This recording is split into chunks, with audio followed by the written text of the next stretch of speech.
जानकारी देनी है। अब प्रतिवर्ष 14 अगस्त का दिन विभाजन विभीषिका स्मृति दिवस के रूप में मनाया जाएगा। भारत सरकार की ये पहल है। इसका मुख्य उद्देश्य हमारे विद्यार्थियों को भारतवर्ष के विभाजन की विभीषिका से परिचित कराना। हमने अपनी स्वतंत्रता को पाने में हमारे पूर्वजों, देशभक्तों, क्रांतिकारियों, स्वतंत्रता सेनानियों को खोया है। इस देश की स्वतंत्रता को प्राप्त करने में हमने बहुत बड़ा नरसंहार देखा है, बहुत जन धन की हानि देखी है। ऐसे में भावी पीढ़ी को इस बात से परिचित कराना कि इस देश का जो विभाजन था वो अपने आप में एक बहुत बड़ी त्रासदी था, उसका दंश हम आज तक झेल रहे हैं और हमारे इस भावी पीढ़ी को इस बात की पूरी जानकारी होनी चाहिए कि आखिर देश का विभाजन हमारे लिए कितनी बड़ी क्षति था कि हमने भारत भूमि के ही 2 टुकड़े कर दिए और कहीं ना कहीं उसका परिणाम बहुत सुखद नहीं हुआ। ऐसे में हमारी भावी पीढ़ी को इस बात के लिए सतर्क करना कि अब कोई भी बाहरी ताकत हमारे देश के टुकड़े ना कर पाए, ये जानकारी रहना और इसके लिए हमारे विद्यार्थी जागरूक बने, ऐसा प्रयास भारत सरकार का है। आज आपके समक्ष एक एकांकी प्रस्तुत की जा रही है जिसका शीर्षक है विभाजन एक विभीषिका। डॉक्टर प्रकाश झा ने इस एकांकी को लिखा है और इसका उद्देश्य विद्यार्थियों को जागरूक करना एवं देश के विभाजन की विभीषिका से परिचित कराना है। तो आइए, प्रस्तुत है आपके समक्ष एकांकी। जानकारी देनी है।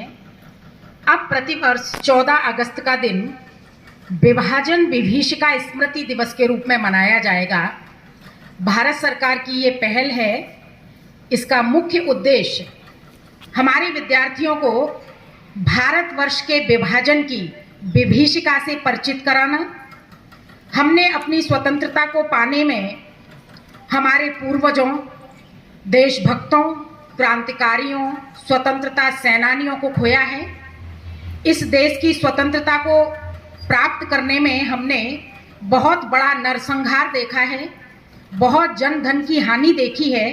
ऐसे में भावी पीढ़ी को इस बात से परिचित कराना कि इस देश का जो विभाजन था वो अपने आप में एक बहुत बड़ी त्रासदी था, उसका दंश हम आज तक झेल रहे हैं और हमारे इस भावी पीढ़ी को इस बात की पूरी जानकारी होनी चाहिए कि आखिर देश का विभाजन हमारे लिए कितनी बड़ी क्षति था कि हमने भारत भूमि के ही 2 टुकड़े कर दिए और कहीं ना कहीं उसका परिणाम बहुत सुखद नहीं हुआ। ऐसे में हमारी भावी पीढ़ी को इस बात के लिए सतर्क करना कि अब कोई भी बाहरी ताकत हमारे देश के टुकड़े ना कर पाए, ये जानकारी रहना और इसके लिए हमारे विद्यार्थी जागरूक बने, ऐसा प्रयास भारत सरकार का है। आज आपके समक्ष एक एकांकी प्रस्तुत की जा रही है जिसका शीर्षक है विभाजन एक विभीषिका। डॉक्टर प्रकाश झा ने इस एकांकी को लिखा है और इसका उद्देश्य विद्यार्थियों को जागरूक करना एवं देश के विभाजन की विभीषिका से परिचित कराना है। तो आइए, प्रस्तुत है आपके समक्ष एकांकी। की ऐतिहासिक बैठक में विभाजन का लिए गए निर्णय में मोटे तौर पर सहमति बनी। भारत के विभाजन का निर्णय एक पूर्व शर्त की तरह था। अरे वाह, तुम लोगों को तो बहुत सारी जानकारियां हैं। अब अगली क्लास शुरू करने से पहले हम एक छोटा सा ब्रेक ले लेते हैं। ठीक है मैम। विभाजन के समय और क्या क्या हुआ वो तो बताओ। इसके बारे में तो तुम्हें वही लोग बताएंगे जिन्होंने इसे भोगा है। अखिल भारतीय मुस्लिम लीग की बैठक 9 जून 1947 को नई दिल्ली के इंपीरियल होटल में हुई थी।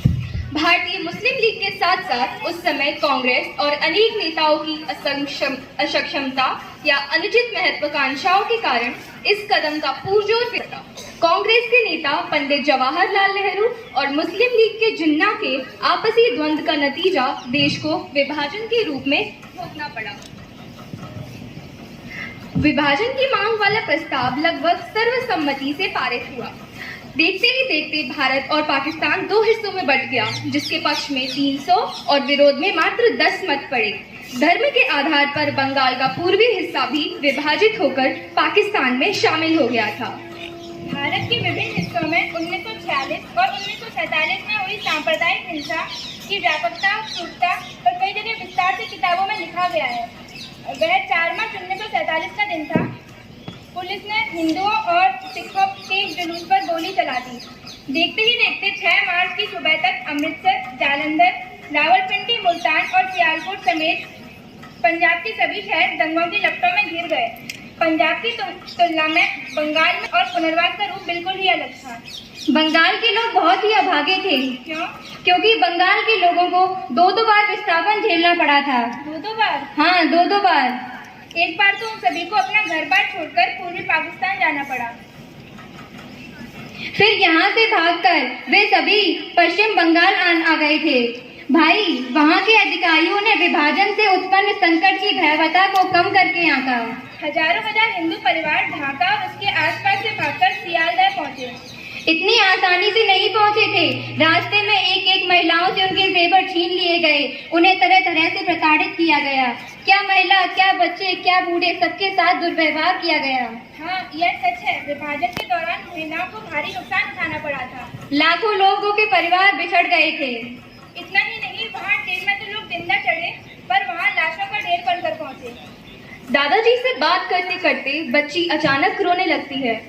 दादाजी, दादाजी। ये रोने की बात नहीं है बेटा, तुम तो बच्चे हो। इस घटना को सुनकर बड़े बड़े पत्थर दिल वाले इंसान भी रोने लगते हैं। तुम तो खैर बच्ची हो। दादाजी, ढाका से उन लोगों का क्या हुआ होगा? ढाका से आए उन लोगों को अपने ही देश में रिफ्यूजी बनकर रहना पड़ा। अच्छा, वहाँ पर जो बच्चे थे उनका क्या हाल हुआ होगा? वो बच्चे आज जब भी उस दृश्य को याद करते हैं या उसके बारे में लाने के लिए 15 स्टीमरों की व्यवस्था की। सिंध के लोगों को तो विस्थापित होकर आ गए, पर सिंध उन्हें नहीं मिला। और सिंध से याद आया कि सबसे अधिक सिंधी परिवार राजस्थान में आए।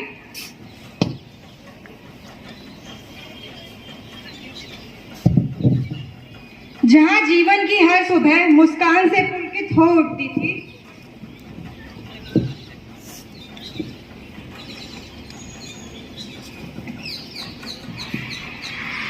जहां जीवन की हर सुबह मुस्कान से पुलकित हो उठती थी, वहां का मंजर देख आंसू भी खून हो गए।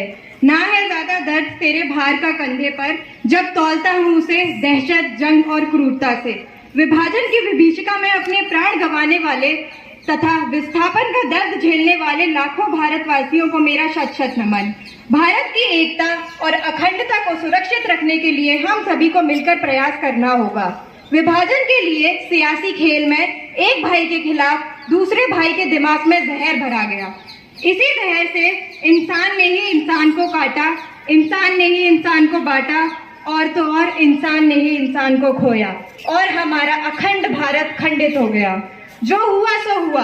सुनो हमारे यशस्वी प्रधानमंत्री जी ने क्या कहा।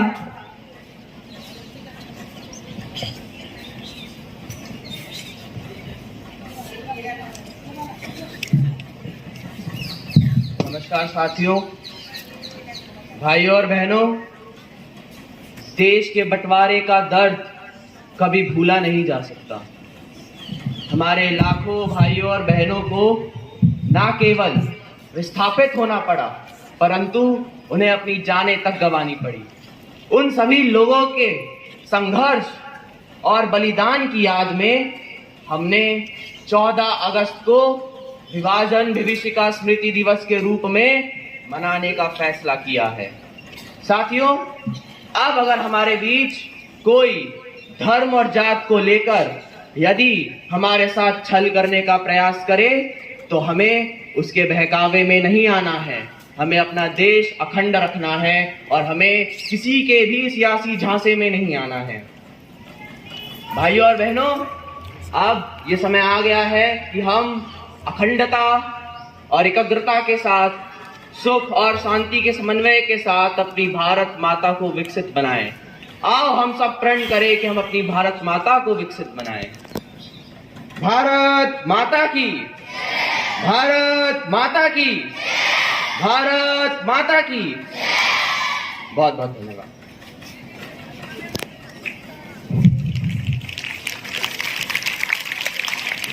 आओ सरहद के झगड़े को सुलझाया जाए, बंटवारे की पुरानी गलतियों को मिटाया जाए। आज का यह नाटक विभाजन विभीषिका स्मृति दिवस के उपलक्ष्य में प्रस्तुत किया गया। इस नाटक का उद्देश्य भारत का विभाजन की त्रासदी से आपको अवगत कराने का था। चूंकि आप ही हमारे भारत का भविष्य हैं, अंततः आने वाले समय में हमें दोबारा ऐसी त्रासदी देखने को ना ही मिले तो बेहतर होगा। धन्यवाद। जय हिंद, जय भारत।